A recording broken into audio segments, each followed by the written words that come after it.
All right, y'all, welcome to this week's episode of Music in the Minor League. We're back after a break. I know we took some time off. We've been finishing up the new record, have a lot going on, life in general. We'll update y'all on next week's episode, which will be episode 70. But for 69, we look to get into the mood. Got with our good friend, Mr. Howell Windham from local Houston band Tekuache. Think like folk rock, punk, great band. Love them. Played a lot of shows with them over the years. We finally got Hal to sit down on the couch and talk to us. Hal also comes from a Houston landmark band, or technically Alvin, Texas, but one of those bands that was big and played Muddy Roots and went everywhere around the country and beyond. Blackgrass Gospel. Just so happens they'll be doing a reunion show out at the 2026 Walk This Earth Festival in Woodson, Texas. You may remember from earlier this season when we talked to Liz and Mac about the festival. Well, they're doing it again this year, and Blackgrass Gospel's doing a reunion set out there, so that's going to be exciting. Before we get to the conversation, as always, let's get some housekeeping out of the way. First, if you like the podcast, tell some friends, share the link. If you're a fan of Tekuache, get the word out. We don't do ads. We don't charge anything to do this podcast. We don't pay anything to do the podcast. We don't run ads. We're here to help folks out. So organic support is the way we do it. So we appreciate you taking the time to get everything out and help us get the word out on the podcast. 2, if you want to be a guest, hit us up. We still have a couple openings left this season that opened up. Hit us up. We'd love to talk to you. We can do it remotely or in person. Our only real thing is that you have albums out in the world and that you're an actual performing act. 3rd, for Brightwire, we have nothing really coming up. We're on a break right now. We'll be back in November 13th through 15th. We'll be playing the Old Quarter Songwriter Festival. That's down in Galveston. John Moreland's playing it, Jesse Dayton, Lisa Morales, possessed by Paul James, like tons of amazing folks. People who've been on the podcast, like Gabe Wooten, are playing it. Like, it's something that's going to be great. It's going to be a 3-day festival. Be sure to get on it, man. Tickets are available at oldquarteracousticcafe.com. As for Tekuache, they got a show coming up on November 1st at Union Tavern in Webster, Texas. They'll be playing with this new band called Plowtooth, which is, to promote myself a little bit, it's a new band between me and Kim and John Stoll from Grifters and Shills. We decided to see what we came up with, jamming together, and it turns out it's a doom metal band, and we'll be playing there our first show. So come hang out and see that. Otherwise, we're done for the intros. This is a song from Tekuache's EP called Dead Boys. See you on the other side. Later.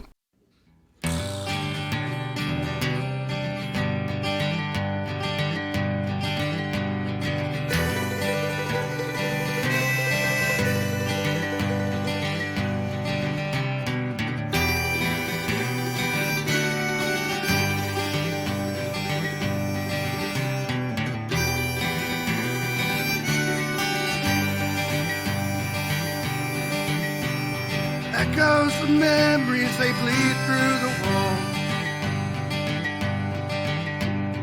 Tortured by pictures that hang in the hall.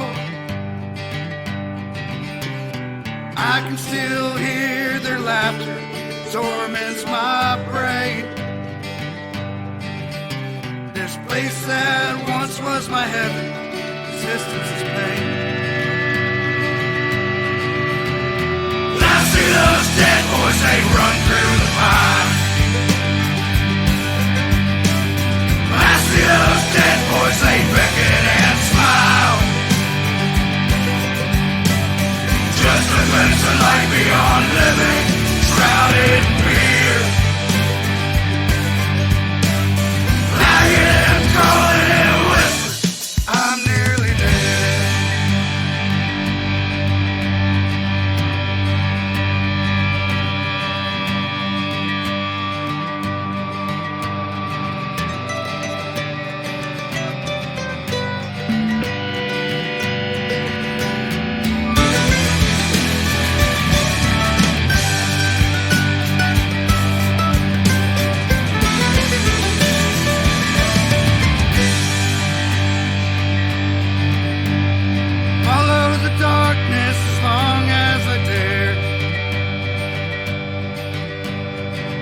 By the hand of a kind face remembered.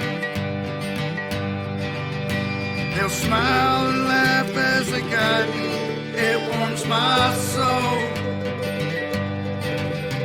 Come heaven or hell that awaits me, I'll be back home. boys, they run through the fire.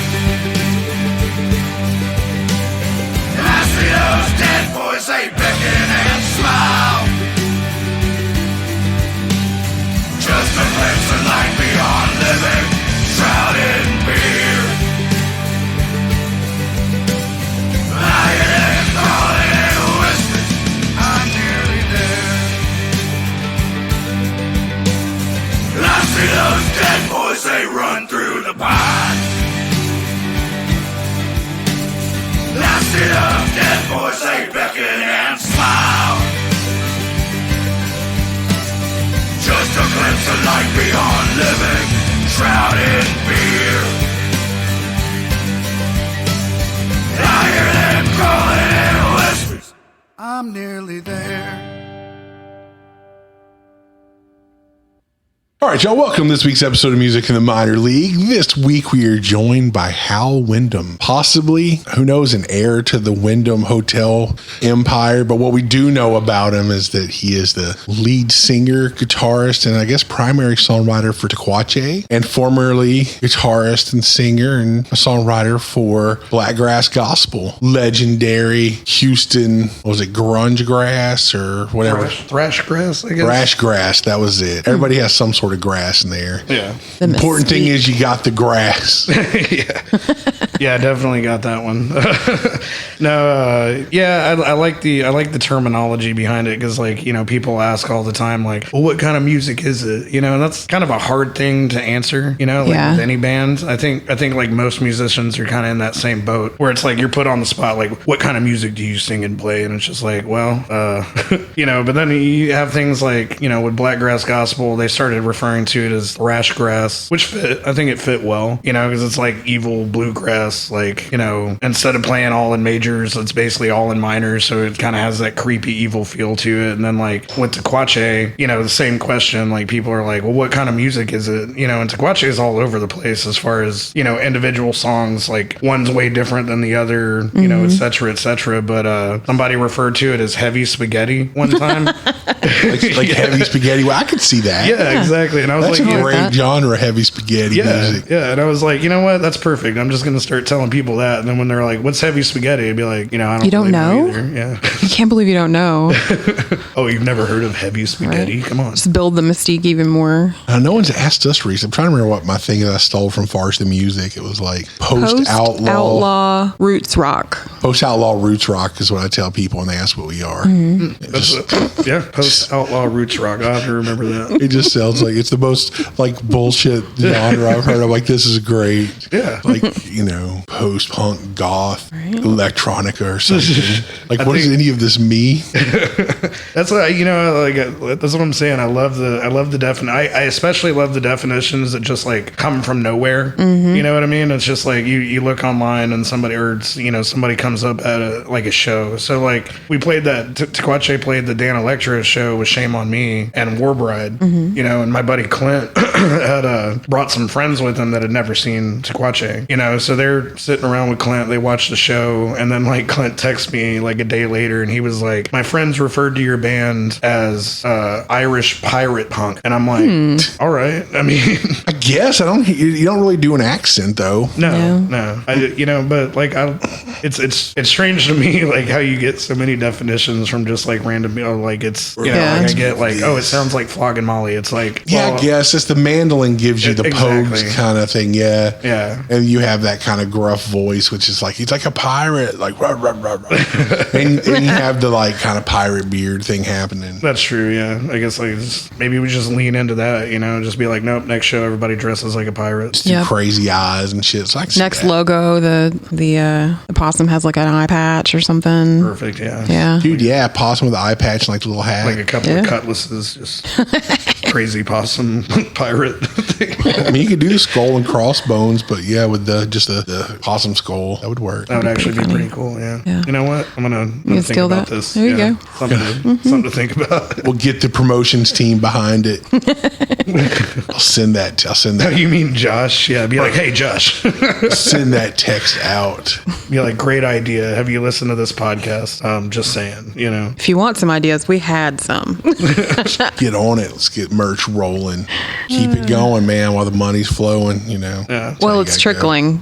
Right. I know I'm being facetious. But all right. So you got the EP out. Are y'all working on anything new, like recording wise for Tekuache? Yeah, definitely. So we got one almost done recording wise, and that's Elijah. I think we're playing it live now. So I mean, like the people that have been to shows, they'll see that one. And then we have Fiatherio, which basically just stands for fuck you and the horse you rode in on. Oh. Yeah, and we're playing that live too. So we need to get back in the studio and actually get that recorded. Then honestly, we have like 5 to 8 songs on the back burner that we just need to finish and practice. But I mean, life is just so crazy, for everybody. I mean, with everything going on in the world right now, and then having work and kids, and pretty much everybody in the band, has their 9 to 5. You know what I mean? Or they have other stuff they're doing. Yeah, like a 40-hour-a-week job. Then I think everyone else in the band has like another band too. So yeah, pretty much. So Billy, he's got a couple of them. Hans Gruber, he's playing for them. I'm not sure if he's still playing for Escape from the Zoo. But I mean, like he's just one of those guys. Like somebody asked him to play, right? Like as long as he's free, like he's gonna go play because he loves playing. Plus he's fucking good, so why not?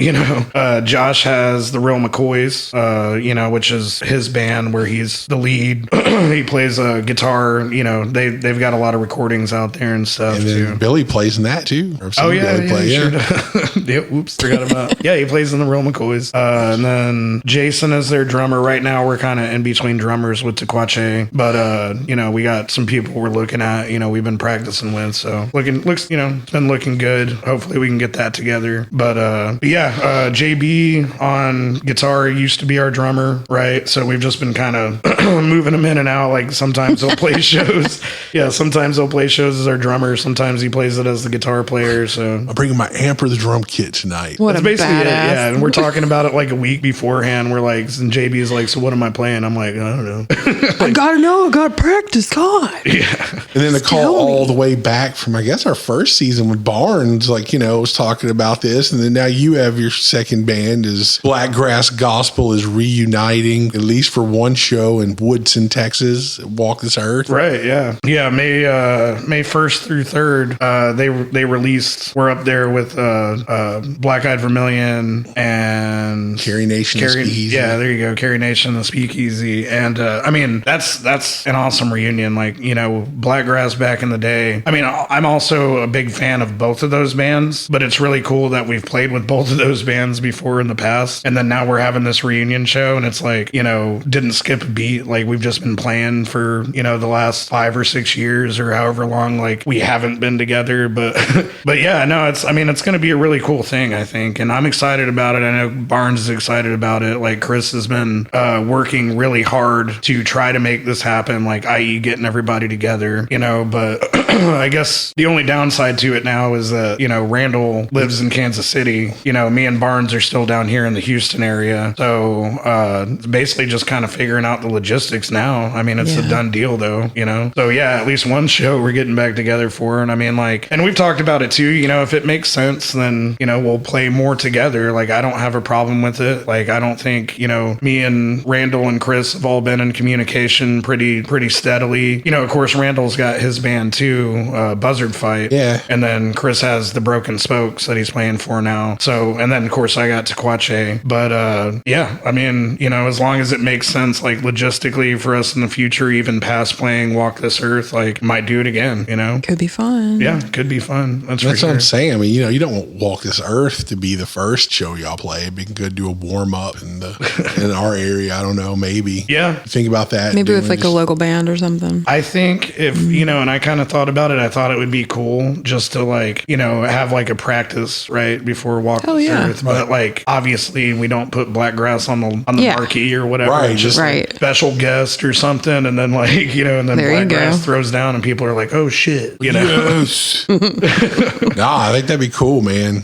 Make that happen in the spring. Yeah. Just because that way you're not having like a festival festival gig be like, I haven't really done this in a while. Yeah. Get the first one out of the way. Well, just an idea. I mean, we're just. No, yeah, I totally get that. I mean, like, especially not being together for, 5 or 6 years, however long it's been. I can't really recall, I guess. But I mean, you don't want to go up there and just be rusty as shit. You know what I mean? Like, and you do have to practice as a band to really coordinate with the other guy. I mean, like, it's one thing, you throw somebody a guitar, right? And you're just like, hey, you're in the band now, but they're not going to have that chemistry with like the drummer or the bass player. Yeah. Or, so I mean, like, when you talk about getting a band together and like the band actually being good, like you have to have that kind of on stage communication to where you know what the other person is going to do, or you can read what's happening or where it's going, and I mean, that being said, I feel like, one, you're right, we definitely need to like practice and then maybe like surprise show, but two, I mean, like those guys are just so damn good, that I'm just kind of like not worried about it too much, I guess. Yeah, you're not. Right. Well, you're not one of those stressing. reunions where y'all all still have other bands and are playing. So it's not like, a lot of these bands that get back together, it's like, well, I haven't even played drums in like 5 years, and I'm just going to have to start playing again to get ready. It's like, well, all these people have been playing. Well, Randall might be in a predicament when it comes to that because, like with Buzzard Fight, he's playing guitar. Yeah. And like even me and him have talked, and he's like, I haven't played banjo in 5 years. And I'm like, oh shit. Well, it's kind of like riding a bike. I don't know because I don't play banjo. Like, as long as he's doing that style of picking on guitar, you're fine. Oh yeah. Well, yeah. I mean, Buzzard Fight's sick. I've checked them out. They're going to be playing that festival as well, and then Tekuache is probably going to be playing it next year. If everything goes accordingly. Nice. But but yeah. Randall's got to practice up. Like me and like Barnes has obviously been playing upright for his band, and then I haven't stopped playing guitar. Like I'm still doing it for Tekuache. I think that's the only one. But I mean, it's Randall Platt, so I'm not. He'll be fine. Oh, yeah. just one of those things that at least y'all had like recorded output to sit down and practice along to tighten up on everything. Oh yeah. Well, I'm wondering if at this point if I can play that fast anymore. To be honest with you, because I mean, like we'll sit around and watch YouTube videos of Blackgrass back in the day. Kind of like you said, practice along to just kind of getting your naps up, and I'm like, you can't even see my hand. Like it's going so fast, like you can't even see my damn hand, and I'm like, can I play that fast for that long a time anymore? Like we about to find out. Yeah. Like when we're gonna roll that one back, that's our new ballad. We have to throw in a new like slower song in there to.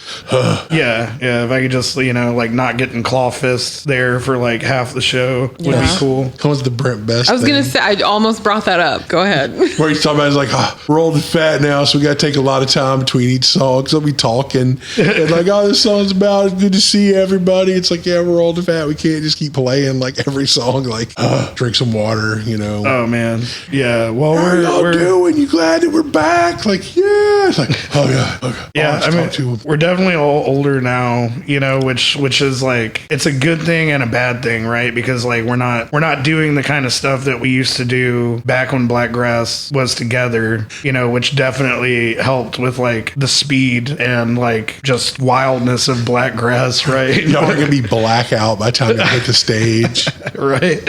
Yeah. And then, and it's just like, here we are like 6 years later and we're all older and fatter. And like, it's just like, time to do this again, but without, I guess that supplemental help, I'll call it, Right. Yeah. I mean, shit, I don't think, most of us don't even drink anymore. Like I'll still drink, but not like that. Not like we were doing back then. Right. Yeah. No before you get on stage. Like, I'd die. All right, here we go. Our first song, Well, that was kind of the joke, right? So like even back in the day, like if Randall got drunk, he played slower, right? No, I got that backwards. So like if Randall got drunk, he'd play faster. So like the drunker he got, like the faster he played, so we would gauge like what kind of show we were going to have, like when Randall went up, because he'd lead in on the banjo most of the time. And like if he was blitzed, we're like, oh fuck, man, like we're going to be running a marathon tonight. Just the speed that we had to play at, Old edge, bro. But yeah, getting back to that, like not picking up a banjo in 5 years, and then I don't think he really drinks that much anymore. So I mean, like none of us do. So yeah, it'll be I'm eager to see how this is gonna play out. If it's gonna be like the same breakneck, or if we're definitely gonna have to like take breaks in between songs. A little more easy and melodic, a little more melodic, just but if you're going from like 200 beats per minute to 180, it's not that much of a difference. Yeah, it's still like they're fucking playing fast, and everyone who came to your shows are like older now too. They're like, oh goddamn, they're fast. How are they going? You're like, oh dude, this is way slower. Well, I mean, even with Tekuache, like we play fast, but we don't play that fast. There's a couple songs, but yeah, there's a couple that are faster. But I still don't think they're like Blackgrass Gospel speed. But we kind of did that on purpose, just to put a little more emphasis on like the songwriting and the story of it. And yeah, whereas Thrashgrass is Thrashgrass, right? I mean, like there's a reason it's called that.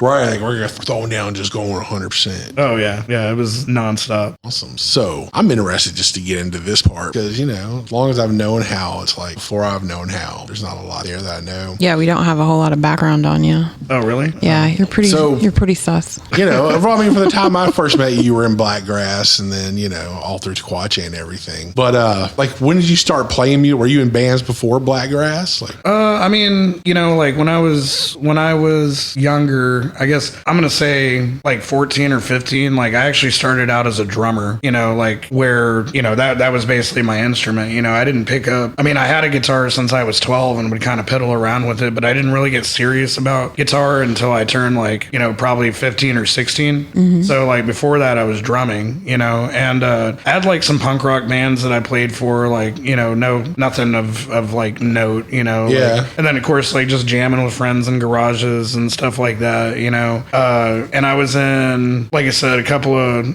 punk rock bands, played some metal bands, when I was playing drums, and like played some shows with them, but it was usually like we'd play 2 shows and then like we'd break up, or somebody'd get mad at somebody else and then it'd fall apart and we're like, oh, we keep doing it, A high school band. Yeah, basically. And then I got into playing guitar, I wouldn't say I completely hung up drums, like I'll still go in there and like jam out on them every now and then, but like guitar kind of became my primary, right? And then I guess same deal there, just kind of like playing for some garage bands and stuff. Like I've always kind of written music. It just depended on like the style that I was playing.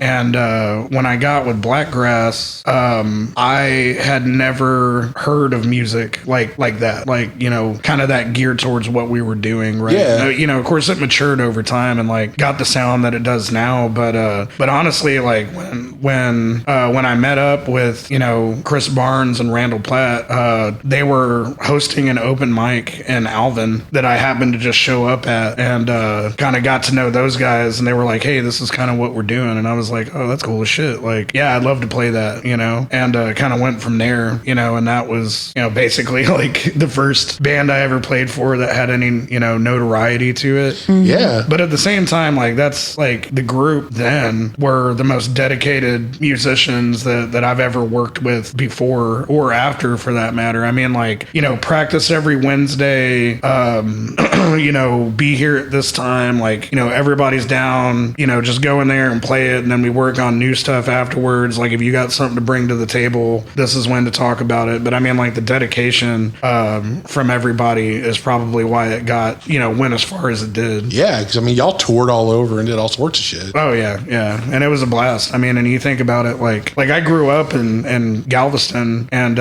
in Santa Fe. Like my mom always lived in Santa Fe, and to come from there, and never really be anywhere else, and then you get with Blackgrass and like we're going all over the place. I mean, was awesome. I mean, like I don't think I would ever get that opportunity, if it wasn't for what we did with music. Mm-hmm. Well, I know just from I worked in Alvin for I don't know 6 or 7 years during y'all's heyday. Oh, and I didn't even know who you were, but I saw y'all's name everywhere. You were always playing shows, and for some reason in Alvin too. Like your name was all over the marquees, and I was just like, who is this band? And then when the first time I met you, I was like, oh, okay, that was Blackgrass Gospel. Cool. I never saw you guys play, but no, we did. We YouTube it. Yeah, we stayed busy. I mean, that was kind of Alvin was what I would call like our home base, just because that's where the majority of the band lived, and like Bubs, which closed down not too long ago. That was had that big electronic sign with your name on it all the time. Exactly. Yeah, and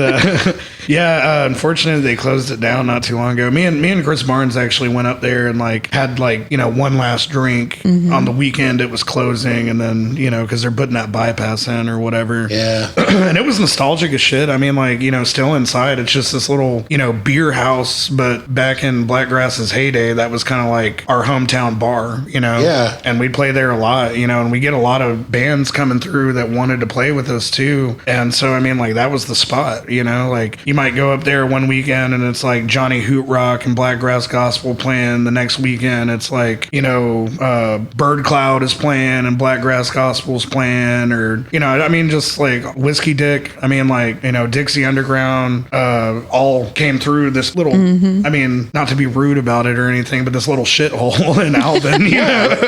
No, it's cool how like a band kind of comes around a spot. You can build this scene at this little tiny, or this little backwoods tiny town kind of. Yeah, that's and and it was so cool because it was kind of like you would see the same people at all these shows, right? And it got bigger and bigger and bigger. And I remember one time like we sold Bubs out of beer. Like I think it was during a Hoot Rock show. It was like Hoot Rock, Blackgrass, and I'm wanting to say Dixie Underground.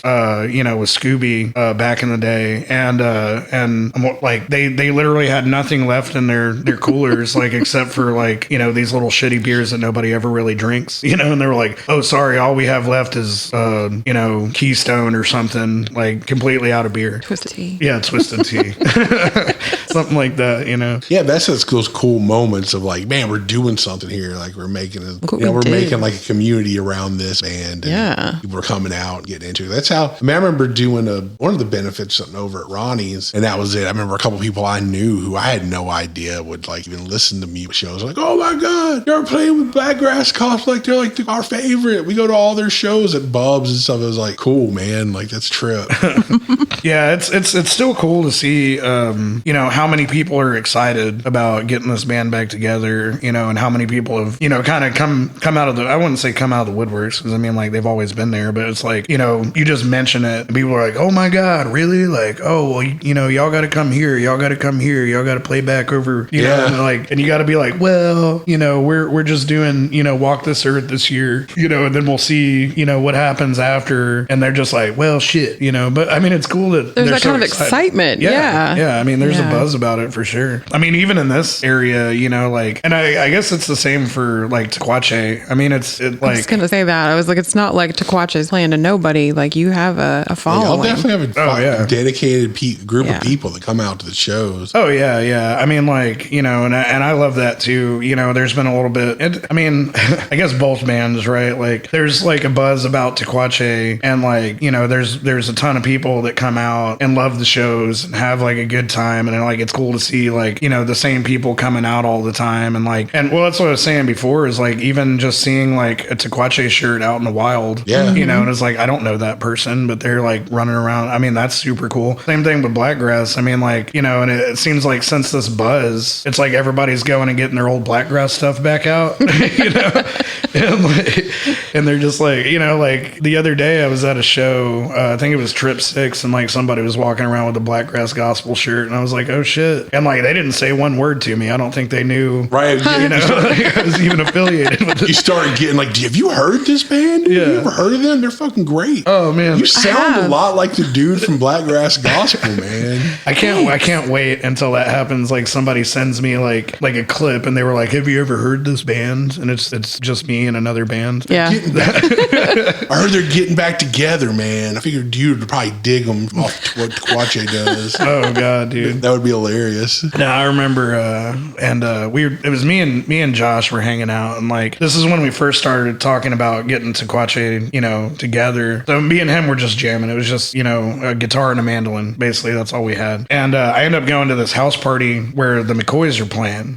And watching the McCoy show or whatever. Like the show starts settling down. Everybody's just kind of outside, like singing songs and jamming. And me and Josh start playing together. He's playing mandolin. Do like a couple of Tekuache songs that we had already written, and then like I think we did like it was one of the Blackgrass songs. I'm wanting to say like Long Neck Bible. Yeah. And so we start jamming that, and this guy's like, "That's a Blackgrass Gospel song," and I'm like, "Yeah," and like Josh is like, "Yeah, that's the dude," and he's like, "No, it's not."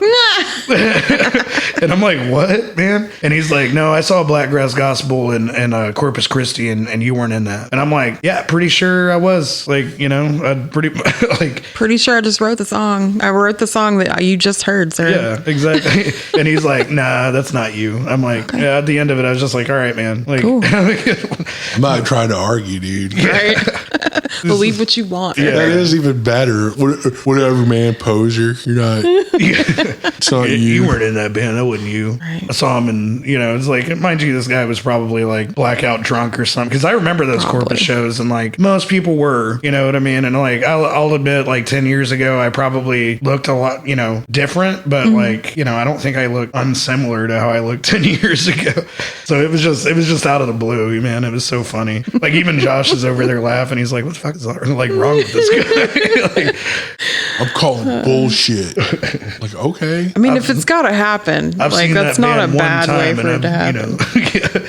I've seen that band one time, and I'm pretty sure you were like, I never saw you in it. Like, Right. I just figured it's, I mean, for as much clouds I have locally, it's not like people are walking around like, dude, I'm in faking about being like in a local Houston, like a Houston band. Like, yo, man, you might know this, but like I'm in Tekuache, dude. Like, no, you're not. I'm definitely gonna start using that. Be like, no, you're not. Yeah, I'm gonna start doing that to like telling people. That's when I would have my Howell glasses. I should wear them. Be like, yeah, dude, I'm Howell Kuache. What's up? How's it going? You don't know me from my shows. Listen to the sound of my voice. I'm in Tekuache. Listen here. You're like, all right. So okay, what you got, Kimani? You have questions for Howell? Yeah, I just, what? Not even thinking about. It's gonna be a deep, dark question. I can feel it.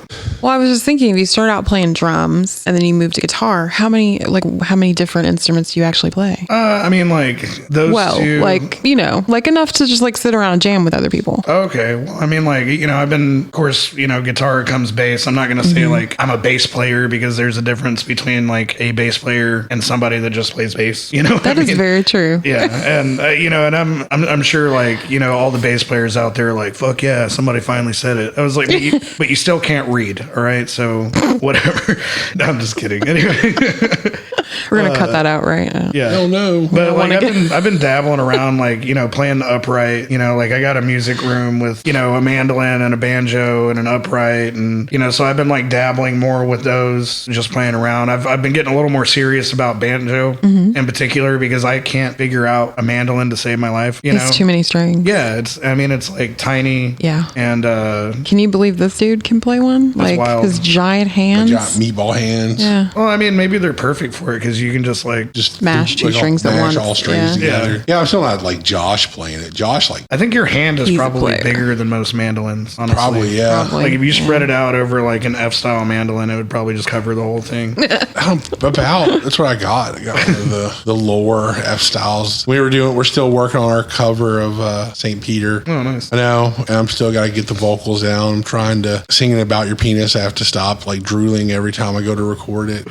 I'm like, oh, Will you two stop flirting? I Tell did me not about think this Howell. was going to I thought happen it was- on tape. I feel very uncomfortable. Yeah, I thought it was really weird that like Sam wanted to do this interview like naked And I at thought- your house? Yeah, I thought it was one of a- those like avant-garde things, like, oh, it just makes you more open and it makes Yeah. But then you're telling me that this is not generally how it's done. It's a little different And usually. as long Yeah. as it's consensual, it's fine. You said you were like yes, I don't- emphatically. Yeah, I don't know if I said like yes, like, but but I was like, yeah, I mean, I guess. Oh, I noticed as soon as you did it, you went and took your water bottle and stuck it between your legs to hide the bulge. And, we know what's going on. For those of you who can't see, Hal has like a giant water bottle there between his legs to hide his boner. No, what do they call that? It's my emotional support water keg.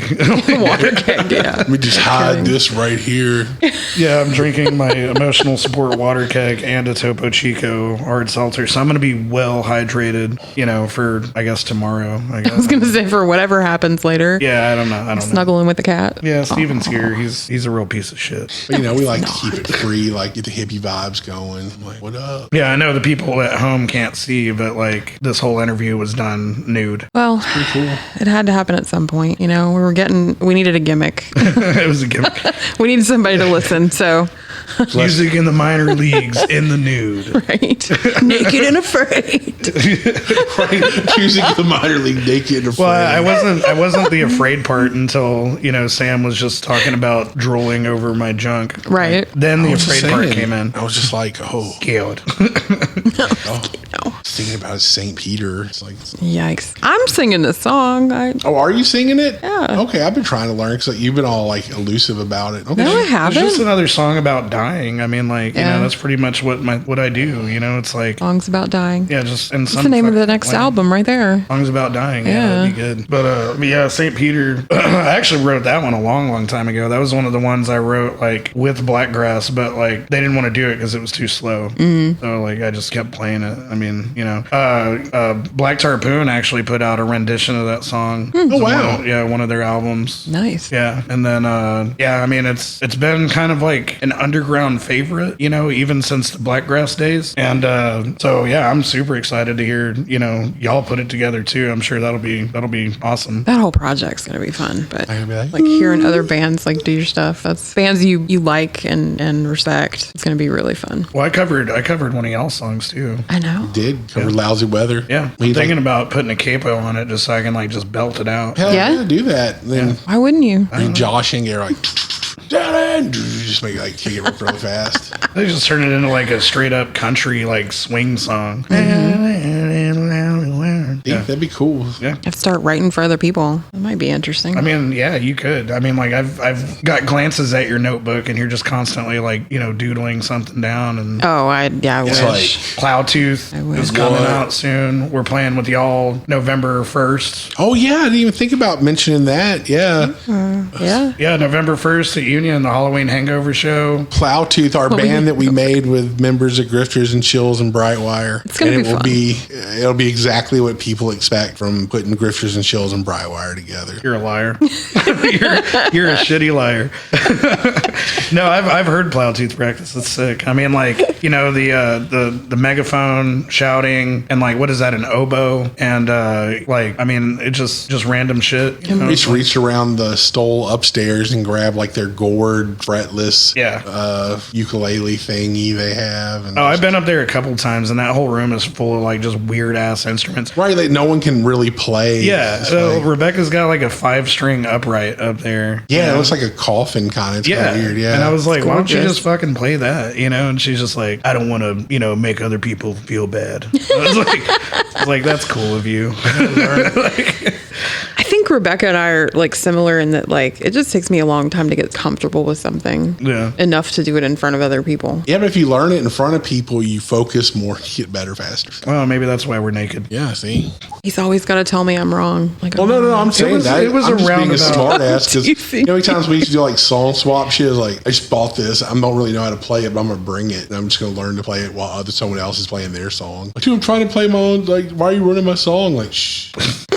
I mean, there's not enough time in a day, right? Like, there's not enough time in a day. Like, it's really the same, especially like getting comfortable with an instrument. Like I'll be honest with you. Like, when I started playing that upright, I'm like, I don't know if I'm doing, so like I put on Brightwire because like I know your chord progressions, and I was like playing along to like your songs and just trying to get it right on the upright. And so you like got to fit it in where you can, basically. I mean, I know like sitting around in a room, especially when you're trying to learn an instrument kind of sucks, you know? Like, you're just piddling around. You don't have really any idea what you're actually doing. I guess it is more inspiring to play with other people. Yeah. Well, it pushes you more to be like, there's a structure there to follow instead of just like, well, I'm going to just sit here and go, do.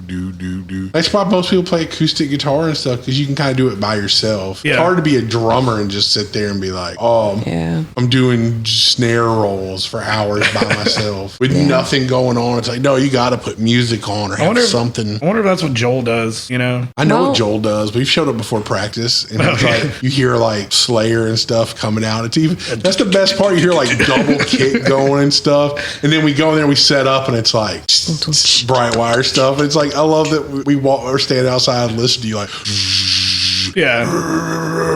He opens the door like sweating through his okay. Oh, yeah. What's up, guys? I'm just warming up. We're I've just just like- been playing Rain and Blood for the past 5 hours. What's up? and then it's like we finish an X cover and the whole like the outro is just like double kick, which is awesome. We love it. Shit, that's what you should do, man. I mean, maybe if you just like double time the drums and like threw some double kick in there. What was the genre you said it was? Post outlaw roots rock. Yeah. Yeah, I make mean, it like some post outlaw roots metal. There you go. In there. Yeah. But just say, Roots metal. and I've been trying to show them. I was like, look, man, there's that song, Whatever's Cool With Me from Dinosaur Jr., which is kind of a chill song. But during the chorus is double, like, it's like double kick comes in, and it's like just great. It's just like, where did that come from? It's like, I want double kick right here. Yeah, just right here. And it sings like, if you come back to me. And it's like, like All I know is when I hear him doing the double kick on 4th of July, I just want to shake my butt and dance. And that's probably, it's a compliment, Joel. Don't worry. Well, what do you mean? It's not a compliment to shake your butt and dance. You made me want to shake my butt and dance. Like, what does that mean? You see my butt? You talking shit? See me swinging this thing When I around. hear your music, I can't help but dance. You better just fucking Did you hear stand what this there. bitch just said to me? You better just stand there and be Here. completely still during my shows. Show some respect. You do not move when I'm playing. Yeah. No, I swear the next time like somebody cheers, I'll be like, this is a listening room, God damn it. Right. You know, Shut up. you better not be moving around. This is not the time.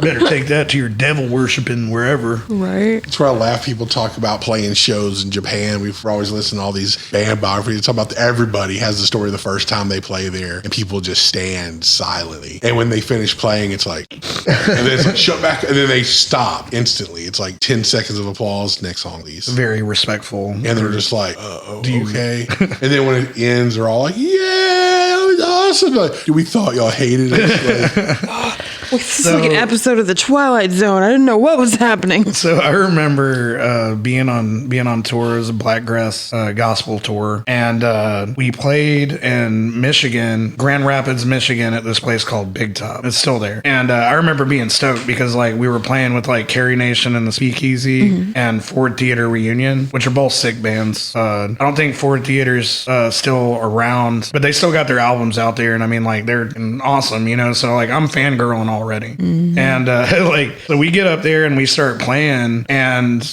they start throwing empty beer cans at us. Oh, shit. And I was like, what the fuck? And then like our drummer like got pissed, like like stood up, started grabbing them and like throwing them back at the crowd, and they were loving it, and I was like, they're all cheering and like dancing around and shit, but like every time we get done or like while we're playing, they're throwing empty beer cans, and I was like, what the fuck? And then like get off stage and like I don't know what to think. I'm like, they're acting like they love it, but they're throwing shit at us, and then like talk to somebody out in the crowd finally, and they're like, no, that's actually a sign of like that they're really digging it, when they throw shit at you. And I was like, okay, because where we come from, That's when people bad. throw shit at you, it's bad. Like, I'm going to get off stage. I guess you don't want us to play tonight. Yeah. Fine. Be glad it wasn't a full can of beer. yeah, well, I mean, Been at those shows too. yeah, I just remember, what was that movie that they had like chicken wire over the stage? Blues Brothers. Was it Blues Brothers? Yeah, there's one where they're playing. It's Yeah, like I guess Jeff they were Healy right. band behind the thing? Are we talking about the same? Oh, God. Have I mixed up my movies again? Never mind. Probably, Just yeah. pretend I didn't Roadhouse. say anything. Oh yeah, Roadhouse too. I'm sure. Yeah. There was a big thing. That used to be a thing. Chicken wire in front of the thing, so the Yeah, because people would throw shit at, people couldn't. If there were fights, they couldn't spill into the band thing. Want to keep the band safe. What was that old school, and that kind of makes me think of that place man, it was famous right around in the Houston area, but it was like an old honky tonk, you know, where Gillies? they had like the chicken wire up. Was that Gillies? Yeah, Gillies. Gillies, yeah. There you go, yeah. And I remember watching a documentary about Gillies, and I was like, holy shit, man, like that place was off the chain. It was for real. Yeah. Yep. I know Eddie's talked about going there back in the days. Like some of his favorite thing was like, man, just take like your beard, stick it in your back pocket while you're dancing. Old, like, that's yeah. great. Now they got the Houston, what do they call it? The Houston horny tonk thing. Chris Barnes was playing for them for a while, you know, and I dug it, man. Like I went to a couple of shows, you know, just to go check it out because Barnes was playing, and like, you know, it's like everybody's like dressed up like super 80s country style, you know, like dancing and like swinging the girls around and shit, and they're all wearing the dresses, and I was like, man, this is actually pretty fucking cool. Like it was,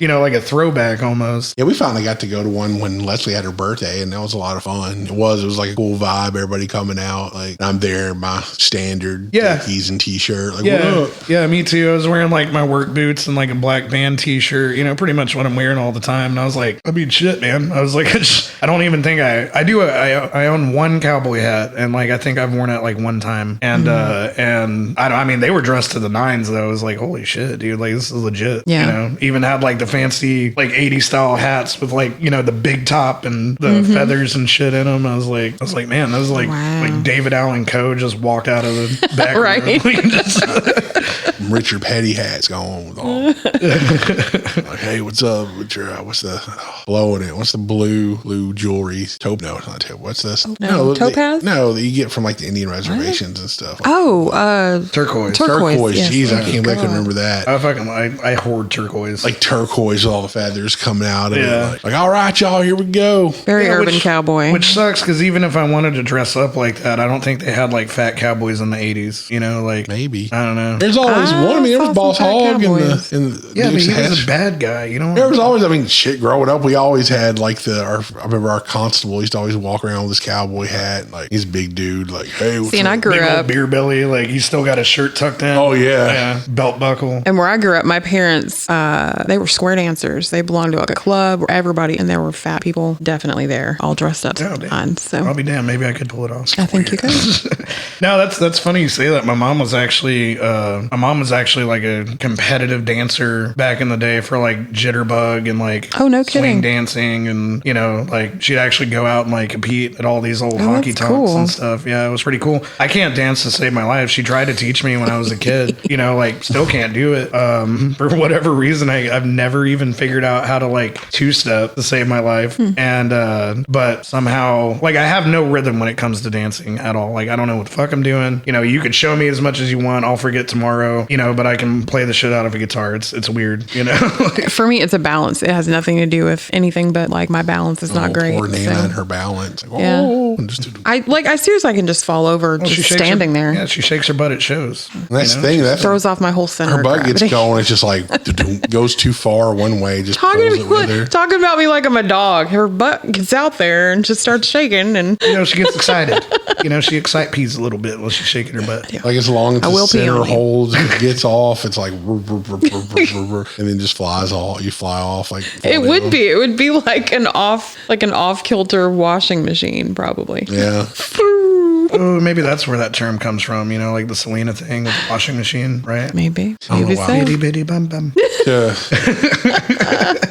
This is probably Selena. I'm just going to, I don't know why I'm bringing this up on Howell's episode. I bring it up with John again, but we were hanging out with John and them at Plowtooth practice. And apparently John's like high school band, he was going through all this old memorabilia and they played some like, you know, he's from Harlingen. Yeah, So he's from the Valley. some like, Rio Grande Valley festival thing. And he's like, you know who played? Like Selena. He's like, we played with Selena on this bill and we had no idea because it was like the year before she like blew up. She was still Man, just like, if he had that flyer, like he does. That's why I'm like, he Hell yeah, found like the dude. thing. I was You like, need dude, to you just frame scanned that. Frame Be it. like, yeah. remember that time I played with Selena, man? It was crazy. She came up to us and was like, y'all are sick. John, I mean, dude,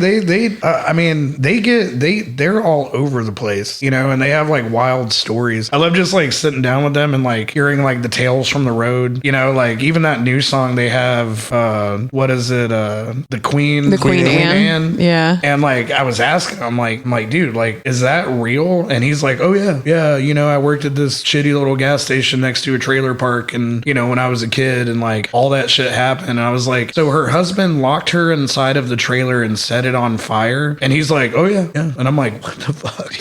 Yeah, great. Like I write fucked up songs, you know? Like, There's nothing more fucked up than real life, though. yeah. Like I mean, dude, it just sounds like one of the murder mysteries you'd watch on Hulu or something. Unsolved mysteries, like, or something. Yeah, the trailer park next to the gas station in Harlingen, where so and so was murdered by fire, and it's just like they go through the whole story. Yeah, I mean, like they could. That'd be a cool documentary. Oh yeah. They were doing meth outside the truck stop one day. Right. I love it. Can I say that on the podcast? Yes. Okay. Yeah, we don't care. I mean, dude, what truck stops do you go to? There's not meth being done. Oh, dude. At least some like ephedrine or something, man. We used to park the bus when we were on tour, and like we'd pull up, park at truck stops, right? Because there's plenty of room. It's like well lit and shit. But you didn't want to be walking around, in the middle of the night at a truck stop, dude. Like, so like when we figured that out pretty fucking quick. It's just like, no, like once it hits about 10:30, like stay your ass on the bus, like don't go walking around. It's nothing good's gonna come of it. But yeah, there's like some characters out there, man. Oh hell yeah! You got the lot lizards, both male and female. You got Well, I work in people the out there selling them stuff. Like, hey, what's up, man? You need something to keep you awake? Yeah, like I got these pills, like like the trucker pills. But like and I work in the transport industry too, like with 18-wheelers and stuff, and like so the truckers tell me their stories of the road and shit. I remember this owner operator coming up to the shop, and he needed something. I can't remember. It's besides the point. But like he had these stickers, like literally covering this truck, like front, multiple down the side, like on the door, on the back of the truck, and it was literally like a lizard with one of those like no smoking, like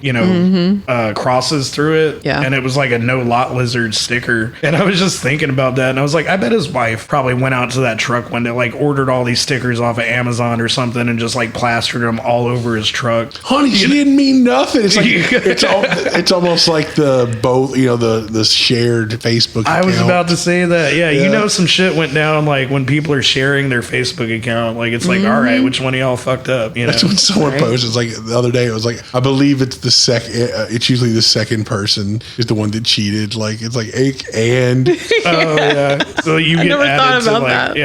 yeah. I don't know. I mean, like Kim said, like real life is crazier than like anything that you could possibly come up with in your head. I mean, like especially when you're putting the stories together. Mm-hmm. Oh yeah, like play a little detective people watching. Yeah, you know what I mean? My favorite. Those are things to usually the watch best people. songs too. Is the ones that are based on something that happened either in your life or something. Well, I wrote Flickr about like hanging out at Union Tavern, and like there was just this sad ass like old guy like sitting right across from the well, and he had his little whiskey drink, and like he didn't talk to nobody, didn't say, he just like kind of slouched over his whiskey, like looking at it, and like he'd drink it and then get another one. And I was kind of like people watching. I know it's terrible, but like you can't help it sometimes. And I'm like, man, what's this guy's story? And then the opening line of Flickr is like, in a dark room there sit 3 dark men, 2 were dead, 1 foot in the grave. And I just like imagine him being haunted by his past, and like just basically waiting to die, like haunted by his past. And I was like, I mean, fucked up conclusion to come to, mind you, but that's basically where I got the idea. But chances are, watch like real life, like, oh, this dude's just done with it. You gotta wonder what the story is, though. That's I mean, I had family member like my uncle. That was his deal. Like he just always went and just sat at the very end of the bar and just drank and went home, went to bed, and got up the next day, went back and did it again until he spent his retirement. all right. Well, I mean, you see that a lot too. I mean, like Haley works at it. My fiance Haley. I haven't mentioned her up until this time, but she works at a bar as a bar manager, and I mean, like she, it's kind of like the, oh honey, how was your day? And then she just like lets me know all the tea, and I'm like, shit, like that place is busier than you'd think it would be. That's the thing. I work with the public, but she works with the intoxicated public. Yeah. Which I mean, I still do too, but not as the regular. Like we have the people that come in messed up, but like Haley's just like everyone's come there to be the drunk. Yeah, public. to be messed up. I mean, that's what you go to a bar for, right? I mean, like, dude, I've seen people like cry in there, like just openly. I've seen people like throw fucking, like like they have the booth tables thing, and they just pick up one of the whole things, and they're just like, fuck, like throw it. And I'm like, I mean, I don't. She was telling me a story about like a dude that ran in there, and and then like took a seat at the bar, like out of breath. Like next thing you know, cops bust through the door, and he's like, I didn't do shit. Gets tased right there at the bar. And I'm God like, damn. yeah, I was like, always a fun time, you know? No Like, kidding. just something interesting Wow. always happening. No shit. Yeah. Wow. Yeah, that's good times. Let's kind of remember the story from, what was it? Faith No More's Angel Dust record. Mike Patton was talking about he just sat in his car at like in a convenience store parking lot watching people, and that's how he wrote most of the lyrics. I mean, He would just go like buy like a drink, sodas, and just sit in his car and like just watch people and like, what's his story? Then we start writing lyrics about all these weird people that I see at the convenience store. I mean, yeah, you take liberties, right? But I mean, like, it comes from like a real place, you know, like that Fiatherio song is kind of the same thing. So the whole concept of the song is like, and Josh Sean Rott had written this song like way back when, and then like he brought it to me and he was like, how can we make this better? You know, and I'm like, all right. So I took a look at it and like we changed it up quite a bit. And like I said, it's the Fuck You and the Horse You Rode In On. Yeah. So it's about a guy like trudging through the desert, like basically the only thing that's gonna save him is rain, you know, and like so he's like praying for rain, and then it finally starts raining. He gets bit by a snake, lays down and dies, right? So I mean, a fucked up story anyway, but like the opening line is your life is your fault, you know, like so like it's the consequences of your actions that have got you here. Yeah. You know, and like basically it's talking about you know, just kind of being a piece of shit. Like, you know, it's like here's the consequences of your actions. This is what happens. And I mean, like, I think especially nowadays, like that's just lost to people. You know, like they're just, you know, and I've met people, I've had family members like that would just lie to themselves so much that, you know, This was not their fault. That they Everybody believe did it. No, this but to then they them. like believe that that's true. yeah. Just tell yourself the same bullshit so much that you're like, no, this is what happened. Like, it's not. Yeah, I'm looking at it, it was like, no, I was there, you know, like that's not how, you know, but it's like, that's how people are. I mean, like a lot of people like work that way. It's just, you lie to yourself so much where you think it's true Yep. to justify whatever. And then like you find yourself in this position and you're like, you blame literally everybody else except for yourself, you know? And yeah, that's what that song's about. And I mean, it comes from like a real place, like real people, you know, that I've been around. And I'm like, yeah, you know, and then finally, you know, it's like, oh, my prayers are answered, and you get bit by a snake and you lay down and die. I mean, it's Yeah, because you can't wait for it to happen. Yeah. A lot of the life, you know, that's part of, I think that's why a lot of music people get along with it, because it's like usually they're people who are kind of like, we're going to make some shit happen and go do some stuff, you know. Musicians Put forth are the usually effort. out grabbing life by the balls, and well, you have to have that if you're going to be a musician too, man. I mean, like you, because no one hands you anything. yeah, no, I mean, and you could do, I mean, shit, you could do the same thing your entire life and never actually go anywhere or do anything. I mean, like, Yep. I had somebody tell me one time, they were like, you know, if you didn't, if you weren't so, like, if your music wasn't so angry, you know, there'd be a lot more people that liked it. And I was like, well, I guess that's the difference, because I don't make music for other people. I make music for me that means something to me. And if it like grabs other people's attention along the way and they like it, then that's just a plus, right? Like, but really you have to do it for what it means to you, you know, not because you want somebody to hear it and be like, oh, that's, you know, I like that. You know, it's not necessarily about that. It's just a byproduct of like Right. the feeling that you put into it. Yeah, and I always figured the music I liked was never mainstream popular. Right. So at what point do I believe that what I'm going to make, that people are going to be like, oh, wow, that's what I want to hear on the radio? It's like, no. Yeah, and you know, and if you actually, you know, and this might be like my own opinion or whatever, you know, kill me if you want to, but like what you hear on the radio to me is just absolute shit. It's just like trash. It's like AI written music. Yeah, you know? before AI existed, you just took 20 dudes in Nashville or wherever Stuck in in a LA. room. Yeah, write this song. Just say this 35 times. Yeah. Okay. Yeah. Yeah, and I mean, like, especially with the popular music now, you know, it's to me, like, it's just like, it's garbage. It's like redundant garbage, you know. It That's all just, sounds the same. yeah, it's kind of filler. yeah. You know what I mean? Like, whatever you're doing on your daily task. I mean, like, there's TV shows that I've seen so many times I can put it on while I'm like cleaning the house, and I feel like that's what like popular music is now. And like, you know, I tell people all the time, like, hey, if you want real music, like if you're out there seeking like, you know, real shit, like real, you know, tired of what you're hearing on the radio and it's fucking garbage and, you want some real music, like go out to local shows, go see shit that like get out of your comfort zone a little bit, go outside, go find your local shows that are going on, find one of your buddies that go to local shows because you probably got at least one of them, and just go check it out, go see what's out there. I mean, like it's probably like your next, big thing is probably playing like a shithole bar in Houston somewhere, you know what I mean? And, but in order for you to find that, you have to go seek it out. Once again, like it's one of those things that's not just going to come to you. Like, you got to put in a little bit of legwork too. I mean, just like the musicians do. I mean, you have to have that ambition, to go through the shit that we go through on a daily basis, to do what you love to do. You know what I mean? Like my thing, like I love writing music. I love getting together with my friends, Tekuache or Blackgrass for that matter, writing music, everybody coming up with their individual parts, everybody having their say so here. Oh, let's do this. Let's do that. Let's, whatever. Like that's the funnest part of it for me. Like playing shows is secondary to that camaraderie. I fucking hate recording. And I mean, like, I don't think that's a secret to anybody that's ever like been around me in the music scene. I hate doing that because like it's redundant. You don't get that same kind of feeling, right?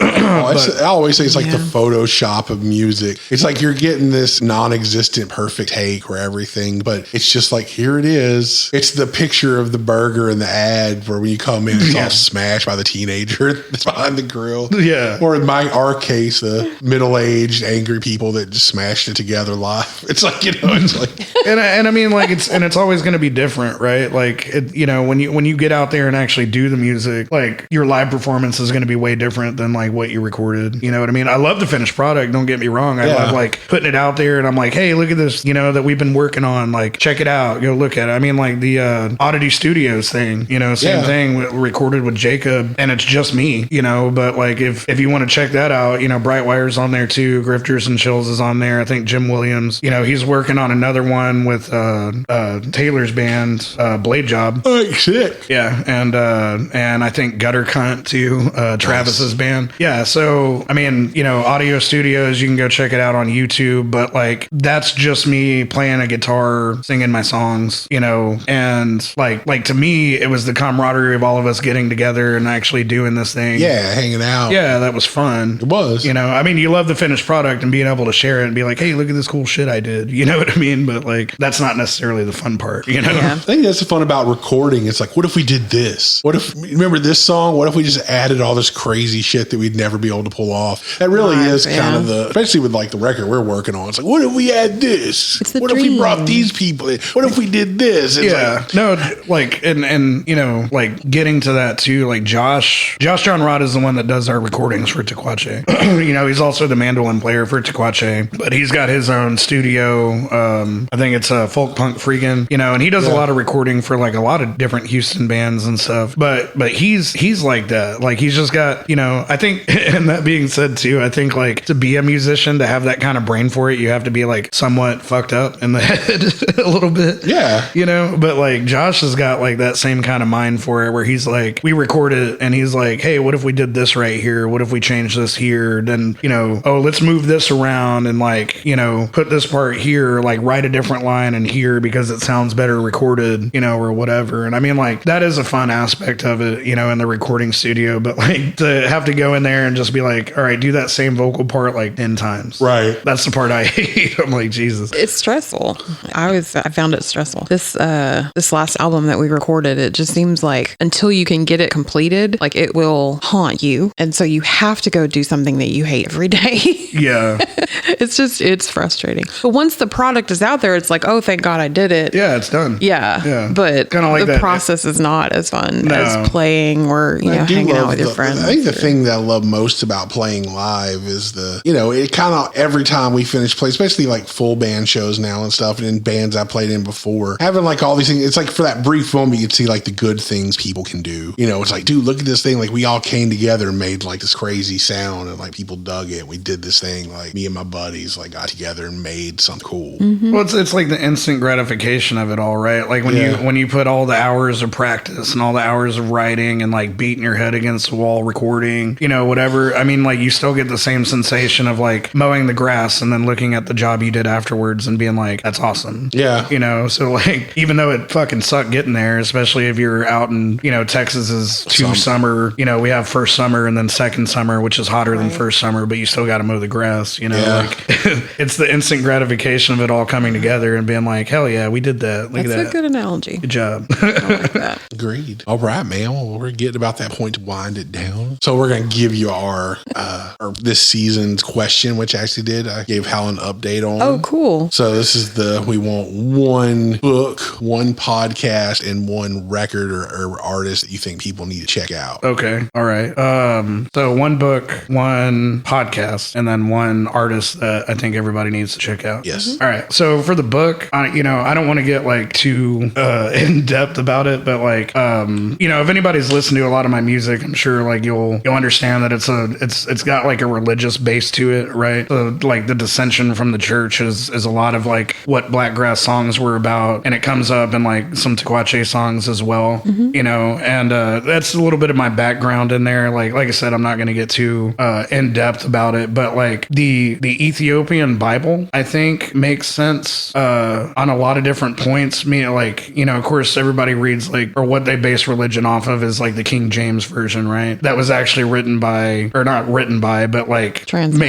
translated by King James, which was like, Mary, Queen of Scots' son that, became the King of England and united like Scotland and England together, right? So, I mean, like when you're talking about like the scheme of things not that long ago, but he changed a lot of shit in there to basically accommodate his rule, right? Yeah, to serve him, yeah. Right, to rule over the people, right? Because you had that big split in between like Protestants and Catholics and all that. Gotta control people. Yeah, exactly. But that's basically why that was written the way it was. And I think like if you're getting to the core of things, right? Like the Ethiopian Bible has a lot of the books that were left out of the King James version, and it's also like not fucked with like the King James version is. It's basically like the original, with all the lost texts, with all the lost books. And like me being like a history nerd like I am, and also like a theology nerd that I am, that one actually makes a lot more sense, especially in like a modern context. And I like, I'll put this preface, I'm not religious by any means, like I'm not going to tell people what to believe in or what you should do or shouldn't do with your life, like that's not my business, but like it makes more sense, like,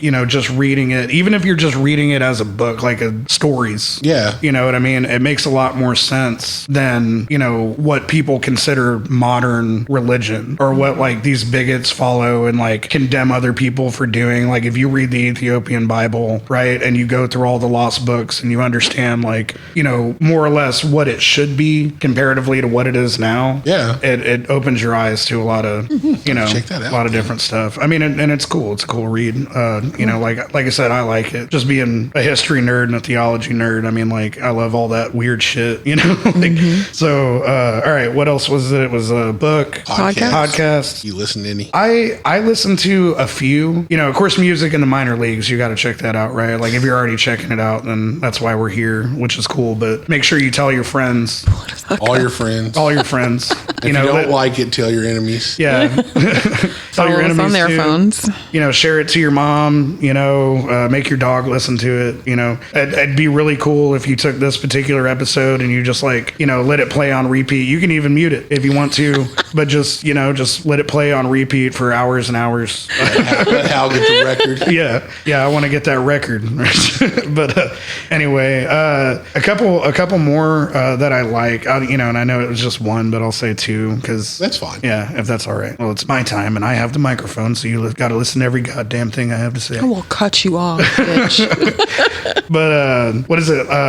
Last Door on the Left is that horror podcast. I think I'm saying that right. But it's pretty popular. So I mean, like, I'm sure if I'm not saying it right, somebody will correct me. Last House on the Left, or Last House on the Left, Last Door on the Left. I know they have their books. We have it a lot. Yeah, but they did this. I think it actually Last Podcast on the Left. There we go. Yep, that's it. Last Podcast on the Left. Yeah. I'm an idiot. But anyways, you can cut that out and post so I don't sound stupid.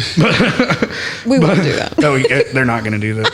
But it was awesome. Like it's funny, you know, but they also do like these horror kind of based documentary things, and they like my favorite one that they did was on Lizzie Borden, you know, which was pretty cool. They did one on Ed Gein, right? Everybody's going nuts over this Netflix Ed Gein that came out, which was awesome. I loved it. You know, of course, I love like horror documentaries. Yeah. You know, because I just got a fucked up brain like that, I guess. But like, yeah, Last Podcast on the Left is a really cool one to check out. You know, they're really funny. Plus, they, you know, promote a lot of cannabis products, which, you know, good on them. I'm all for that. But and then the last one that I'll say is a podcast called Dungeons and Daddies. Like, I'm a D&D player myself. Like, it's you know, I've played for a long time, but I've also like DM'd some campaigns and stuff. Like, you know, I know nobody can see it on the you know podcast, but like in order to get where we're doing this podcast, you got to walk through the music room, and there's like just D&D shit all over the place. So I'm a nerd, you know, I'll say it, I don't care. Nerd. But yeah, Dungeons and Daddies, man, like that was hilarious. Like what kind of daddies? Like leather daddies or? I mean, I guess you'd have to listen to the podcast, but it's basically about like these group of like suburban dads getting dropped off in like this D&D world and like going through this campaign, you know, but like the DM's hilarious. Like all the people on it are hilarious. Okay, cool. Yeah. You know, but it's I mean, it's just funny. I mean, even if you don't play D&D, you'll still get a kick out of like the stupid shit they do. Yeah. Because I mean, like I tell people all the time, like playing D&D is basically like open-ended storytelling with all your fucked up friends, you know? So like, you know, somebody just has this dumbass idea and they throw it out there. I mean, the DM's just got to run with it. I mean, at that point, yeah, you're just doing whatever.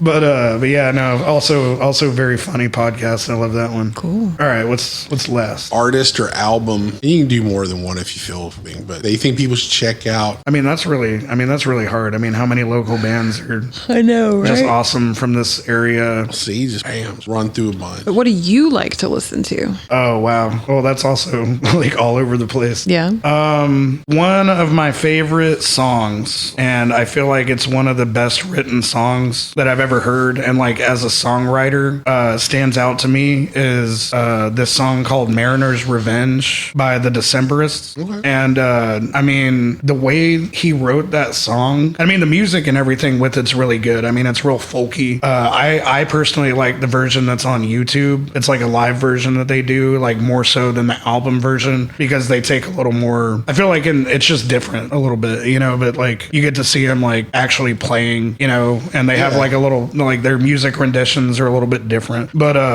but it's such a well-written song, like from start to finish. It's basically like, you know, obviously it's called Mariner's Revenge. Like, you know, the sailor comes and like becomes the stepdad, you know, basically of this kid, ends up like running the family into the dirt. You know, his mom goes crazy, ends up offing herself. Like he gets sent to a priory, you know, and like grows up there. And then the first time he gets a chance, he takes off out to sea, you know, so makes his way up through the ranks or whatever. Then he gets wind of like this captain that's just an asshole, and he's like, I know it's that guy, you know, and the whole time he's got like the ghost of his dead mother whispering in his ear to like take revenge on this dude that fucked their family over. So like he goes to war basically with this pirate, and like it talks about him, you know, clashing, you know, and then all of a sudden they're both swallowed up by this giant whale, right? And nobody's left alive except for him and the captain inside the mouth of this whale, and he knows they're gonna die, but basically it's that kid, right, who's now inside this belly of a whale with this captain who he's about to kill, and he's like telling the story of why he's about to kill this man, like to this man, you know, and it's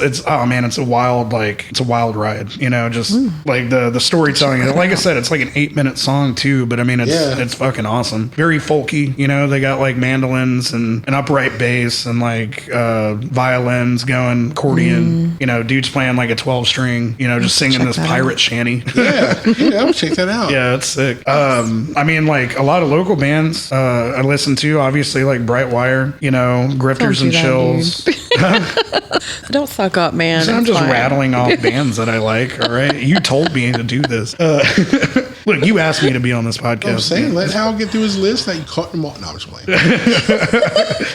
Like, well, she was even saying like the double bass and, you know, that one song really makes her want to shake her butt. It does. Yeah. Who else outside of us? Like Grifters and Chills, like whatever. There's better bands. Yeah, the Real McCoys, really dig them a lot. You know, of course, Josh is in that one. They're a fun band. Yeah. Party Mouth. I don't know if you've ever heard them. They're local. Super cool.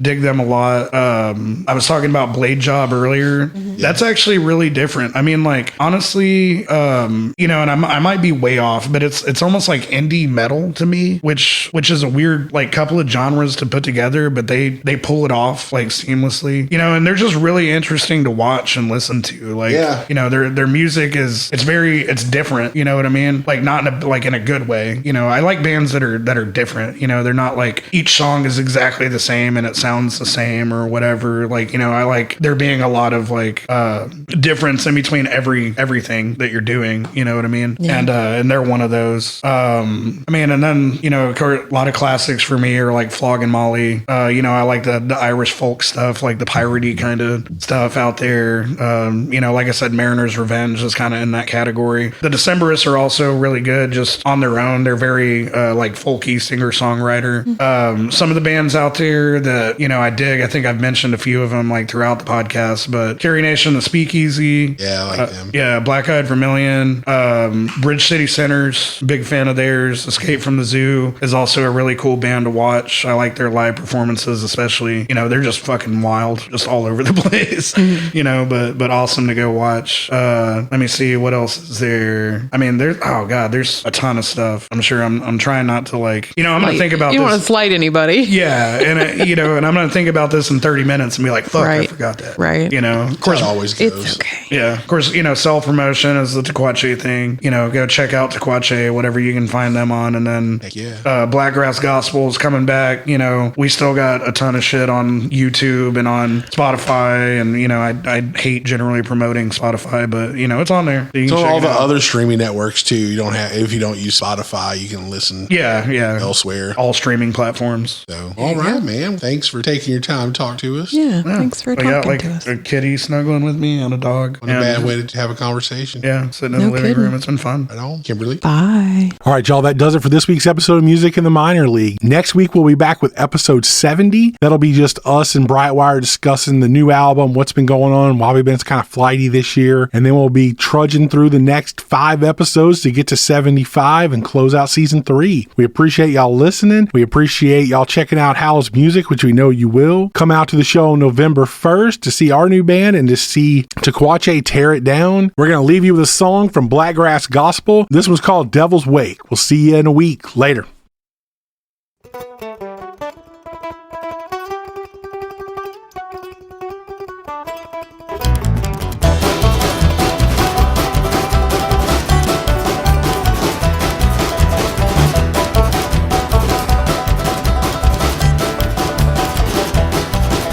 Well, I woke up in a lost words, no drugs, booze, calm my nerve. All anyone can offer me is a smile. And I walk this awful haze. I pray the devil to prepare my grave. I can't seem to wrap my head around this thing. Sure will and throw the book at me. Tell me I should live or breathe. Well, hey, what the fuck do you know? Who dance the devil's wake? Who hung the church, consumed by hate? Hey, what the fuck do you know? And that old rugged cross will bear your shame. Hell, I would rather drink in the devil's way. And that old rugged cross will bear my name. Hell, I would rather drink in the devil's way. Hey!